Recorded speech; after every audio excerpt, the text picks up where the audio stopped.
I've always been writing songs and poetry and journaling and things, but I think it took me until a later age to feel confident enough to put my own lyrics out there.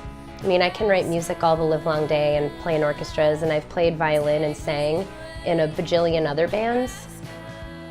But the decision to break out and try my own thing kind of came after playing so many different genres of music and being the side person in so many amazing groups that I think that was kind of an inspiration and a confidence builder. Like every person that I've played with, I think plays a role in getting me to the point where they've kind of kicked me out the door to try my own thing. Maybe there'll be a sign that I can read, but it's hard to see when you're driving at this speed. From age 8 and on, I've been performing and touring, you know, different music. But I think I got the performance bug really early. Like, you can tell already without knowing me that well that I'm kind of a ham. I mean, it's not intentional. I'm a people person. I think people persons do well on stage.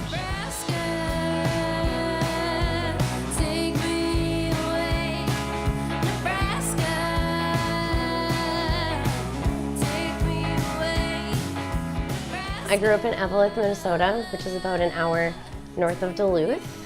Very small town. I took violin lessons from an amazing teacher up there. Her name is Helena Pekala. And I went to Eveleth Gilbert Senior High School. And then from there I went on to get my music degree at St. Cloud State University. I've never thought about doing anything other than music. It's really, to be honest, it's the one thing I'm good at.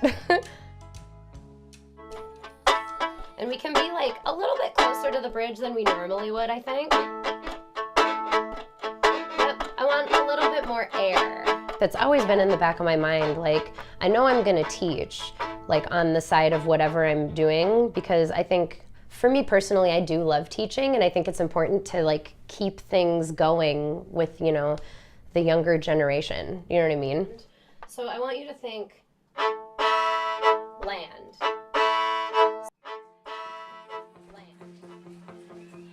I know it sounds really insane, but the behind the scenes aspect of making and releasing a record, it's a big time consuming process, right? I was just coming off of crazy, like just being on tour all the time, and I like almost blew out my voice. I was at a point where I was told by doctors that like you're gonna develop nodes if you keep doing this and not take any rest. The days that I would come back for vocal rest, I'd be talking all day teaching. So it was kind of a difficult time, and I had to decide that like I need to kind of take a breather in order to not burn myself out, but also I haven't put out new music in years because all I've been doing is touring and performing the songs I have, or any new songs, like nothing had been recorded. Then you grow up, hardly recognize your own face. I think something inside me snapped when I realized it was spring of 2017. My last record that I put out was in December of 2013. So I just, you know, I figured out how long it would take to get it all published on iTunes and whatnot, and let's just release this immediately. We just released a brand new EP at the end of October, and we're gonna play the title track for you now. It's called Wanderlust.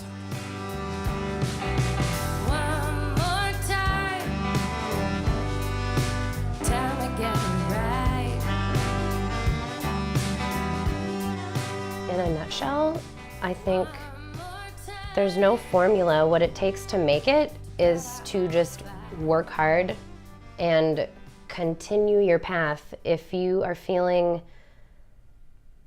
tired, I guess, or discouraged, I think the best thing that you can do is just keep going. The longer you work on it, the better you're gonna get. The longer you work on it, the more people you're gonna meet, the more people are gonna hear your music. I think really, talent is huge. You have to have some sort of natural talent, obviously, or you need to practice a lot. The music has to be there. Make good music would be number one. But I think number 1.5, I'm not even gonna say number 2, is you just need to work hard. I mean, I don't really have a day off ever. There's not a day where I'm not working on something musically, but that's fine because I love it and I think it's fun.